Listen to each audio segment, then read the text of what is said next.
নমস্কাৰ JR technical and job information YouTube চেনেলৰ অন্য এটা নতুন ভিডিঅ'লৈ আপোনালোক সকলোকে পুনৰবাৰ স্বাগতম জনাইছোঁ। তো বন্ধুসকল, স্বাস্থ্য বিভাগৰ ফালৰ পৰা পুনৰ নতুনকৈ ভেকেন্সি মুকলি কৰা হৈছে। প্ৰায় 2685টা ভেকেন্সি মুকলি কৰা হৈছে আৰু এই যিখিনি ভেকেন্সি মুকলি কৰা হৈছে স্বাস্থ্য বিভাগৰ যিটো ডিপাৰ্টমেণ্ট আছে DME directorate of medical education, সেই ডিপাৰ্টমেণ্টৰ ফালৰ পৰা এই ভেকেন্সিখিনি মুকলি কৰা হৈছে। তো বন্ধুসকল, যদি আপোনালোকে স্বাস্থ্য বিভাগত চাকৰি কৰিম বুলি ভাবি আছে তো আপোনালোকে এই ভেকেন্সিখিনিত এপ্লাই কৰিব পাৰিব। আৰু এই ভেকেন্সিখিনিত বন্ধুসকল আপোনালোকে যদি এপ্লাই কৰিব বিচাৰে তো আপোনালোকৰ এডুকেশ্যন কোৱালিফিকেশ্যন কিমান লাগিব, আপোনালোকে কেতিয়াৰ পৰা এই ভেকেন্সিখিনিত এপ্লাই কৰিব পাৰিব, লগতে আপোনালোকৰ বয়স কিমান বিচাৰিছে ভিডিঅ'টোত ডিটেইলছত আপোনালোকক জনাবলৈ গৈ আছোঁ। তো ফ্ৰেণ্ডছ, আপোনালোকে ভিডিঅ'টো কেৱল শেষলৈ চাই থাকিব।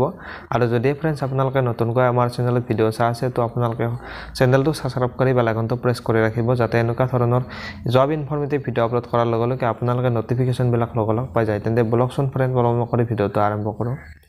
তো ফ্ৰেণ্ডছ, স্বাস্থ্য বিভাগৰ ফালৰ পৰা নতুনকৈ ভেকেন্সি মুকলি কৰা হৈছে। ডাইৰেক্টৰেট অফ মেডিকেল এডুকেশ্যনৰ ফালৰ পৰা এই ভেকেন্সিখিনি মুকলি কৰা হৈছে। প্ৰায় 2685টা ভেকেন্সি মুকলি কৰা হৈছে। তো বন্ধুসকল, আপোনালোকে নিশ্চয় গম পাইছে যে যিটো DME হয়, DMEৰ ডাইৰেক্টৰেট অফ মেডিকেল এডুকেশ্যন ফালৰ পৰা 2023 চনতে নতুনকৈ ভেকেন্সি মুকলি কৰিছিল। প্ৰায় 2008টা ভেকেন্সি মুকলি কৰিছিল, কিন্তু সেই ভেকেন্সিখিনিৰ এপ্লাইও হৈছিল। কিন্তু যিসকলে এপ্লাই কৰিছিল আপোনালোকক প্ৰথমতে জনাই দিওঁ যে আপোনালোকে যদি সেই যিখিনি 2008টা ভেকেন্সি মুকলি কৰিছিল সেই ভেকেন্সিখিনিত যদি আপোনালোকে ফ্ৰেণ্ডছ এপ্লাই কৰিছিল তো আপোনালোকে ভেকেন্সিখিনি নতুনকৈ আৰু এপ্লাই কৰিব নালাগে, কিয়নো যিখিনি 2008টা ভেকেন্সি আহিছিল সেই ভেকেন্সিখিনিয়ে এতিয়া যিখিনি ভেকেন্সি মুকলি কৰা হৈছে সেই ভেকেন্সিখিনিয়ে হয় 2008টা ভেকেন্সিৰ পৰা এতিয়া আপোনালোকৰ ভেকেন্সি ইনক্ৰিজ কৰি দিয়া হৈছে, অৰ্থাৎ বৃদ্ধি কৰি দিয়া হৈছে। এতিয়া 2008টা ভেকেন্সিৰ পৰা 2685টা ভেকেন্সি হৈছে। গতিকে আপোনালোকে যদি আগতে এপ্লাই কৰিছিল 2023 চনতে, তেনেহ'লে আপোনালোকে এই ভেকেন্সিখিনিত নতুনকৈ এপ্লাই কৰিব লগা নাই। আৰু যিসকলে এতিয়ালৈকে এই ভেকেন্সিখিনিত এপ্লাই কৰা নাছিলে তো আপোনালোকে এই ভেকেন্সিখিনিত এপ্লাই কৰিব পাৰিব।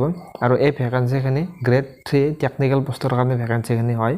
আৰু যিখিনি আপোনালোকৰ গ্ৰেড 3 টেকনিকেলৰ পোষ্ট ভেকেন্সি হয়, ভেকেন্সিখিনি ইনক্ৰিজ কৰি দিয়া হৈছে। তো আপোনালোকে এতিয়া যদি এপ্লাই কৰিব বিচাৰে, যদি আপোনালোকে আগতে এপ্লাই কৰা নাছিল তো আপোনালোকে 9 তাৰিখৰ পৰা অৰ্থাৎ আজিৰে পৰা ভেকেন্সিখিনিত এপ্লাই কৰিব পাৰিব।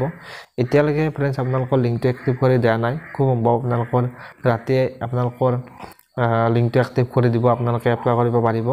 আৰু এইটো যিটো জব হয় টেকনিকেল পোষ্টৰ কাৰণে হয়, আপোনালোকে নিশ্চয় গম পাইছে এইটোৰ বিষয়ে।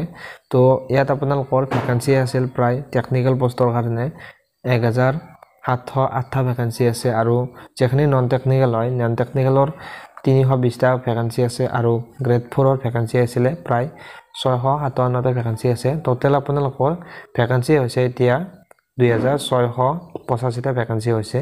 তো বন্ধুসকল, যিখিনি আপোনালোকৰ ভেকেন্সি হয় ভেকেন্সিখিনিৰ ইয়াত বিভিন্ন পোষ্ট আপোনালোকে দেখিবলৈ পোৱা যাব। তাৰ ভিতৰত আপোনালোকৰ যিখিনি পোষ্ট আছে পোষ্টখিনিৰ আপোনালোকৰ ভেকেন্সি ৱাইজ আপোনালোকৰ পোষ্ট ৱাইজ আপোনালোকৰ বিভিন্ন ভেকেন্সি ইয়াত আপোনালোকে দেখিবলৈ পোৱা যাব। বহুতো ভেকেন্সি আপোনালোকৰ ইয়াত দেখিবলৈ পোৱা যাব। তো আপোনালোকে যিখিনি আছে এইখিনি গোটেইখিনি পোষ্ট আপোনালোকৰ টেকনিকেল পোষ্ট হয়। আৰু বাকী আপোনালোকৰ যিখিনি নন টেকনিকেলৰ ভেকেন্সি হয়, নন টেকনিকেলৰ ভেকেন্সিত খিনিত আপোনালোকে এইবিলাক পোষ্ট আপোনালোকে দেখিবলৈ পোৱা যাব। এখন এছিষ্টেণ্ট, একাউণ্টেণ্ট, তাৰপিছত অডিঅ'মেণ্টাৰী টেকনিচিয়ান, এইখিনি আপোনালোকৰ নন টেকনিকেলৰ ভেকেন্সি হয়। ইয়াত বিভিন্ন পোষ্ট আপোনালোকে দেখিবলৈ পোৱা যাব আৰু বিভিন্ন পোষ্টত আপোনালোকে ভেকেন্সি ইয়াত দেখিবলৈ পোৱা যাব। তো লগতে আপোনালোকৰ গ্ৰেড 4ৰ কাৰণে ভেকেন্সি আছিলে প্ৰায় আপোনালোকৰ 657টা ভেকেন্সি আছিলে গ্ৰেড 4ৰ কাৰণে। তো তাৰ ভিতৰত আপোনালোকৰ ভেকেন্সি ইয়াত দেখিবলৈ পোৱা যাব। পিয়নৰ আছে, তাৰপিছত প্ৰেক্টাৰৰ আছে, তাৰপিছত চুইপাৰ আছে, ৱাৰ্ড বয় আছে, ৱাৰ্ড গাৰ্লৰ আছে। এইখিনি আপোনালোকৰ গ্ৰেড 4ৰ ভেকেন্সি হয়। টোটেল আপোনালোকৰ 657টা ভেকেন্সি আপোনালোকে ইয়াত দেখিবলৈ পোৱা যাব।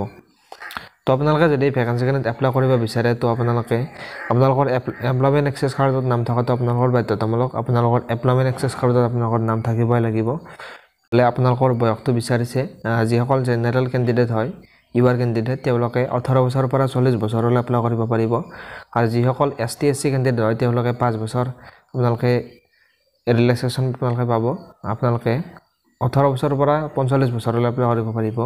আৰু যিসকল OBC কেণ্ডিডেট হয় তেওঁলোকে 3 বছৰ এজ ৰিলেক্সেশ্যন পাব। আৰু তেওঁলোকে 18 বছৰৰ পৰা 43 বছৰলৈ এপ্লাই কৰিব পাৰিব। আৰু যিসকল PWBD কেণ্ডিডেট হয় তেওঁলোকে 10 বছৰ ৰিলেক্সেশ্যন পাব তেওঁলোকে 18 বছৰৰ পৰা 50 বছৰলৈ এপ্লাই কৰিব পাৰিব আৰু ইয়াত আপোনালোকৰ এডুকেশ্যন কোৱালিফিকেশ্যনখিনি আপোনালোকৰ ইয়াত দিয়া আছে এডভাৰটাইজ ডিটেইলছত আপোনালোকে ক্লিক কৰিলে আপোনালোকৰ যিখিনি grade technical grade 3 technical post হয় সেই পোষ্টখিনিৰ এডুকেশ্যন কোৱালিফিকেশ্যন ডিটেইলছখিনি আপোনালোকে চাব পাৰিব তাৰপিছত আপোনালোকৰ যিখিনি নন টেকনিক্যাল হয় তো আপোনালোকে তাত এডভাৰটাইজ ডিটেইলছত আপোনালোকে ক্লিক কৰি আপোনালোকে ডিটেইলছখিনি চাব পাৰিব লিংকটো আপোনালোকক ডেছক্ৰিপশ্যনত দি দিম আপোনালোকে তাৰ পৰা চেক কৰি চাই ল'ব পাৰিব তাৰপিছত আপোনালোকৰ এনেদৰে গ্ৰেড 4ৰ ভ্যাকেন্সিখিনিৰ এডুকেশ্যন কোৱালিফিকেশ্যন কিমান লাগে পোষ্ট ৱাইজ তো ইয়াত আপোনালোকৰ ডিটেইলছত দিয়া আছে তো আপোনালোকে চেক কৰি চাই ল'ব পাৰিব ভ্যাকেন্সিখিনিত এপ্লাই কৰিবলৈ হ'লে আপোনালোকে কোনো ধৰণৰ এপ্লিকেশ্যন ফিজ দিব নালাগে সম্পূৰ্ণ বিনামূলীয়াকৈ আপোনালোকে ভ্যাকেন্সিখিনিত এপ্লাই কৰিব পাৰিব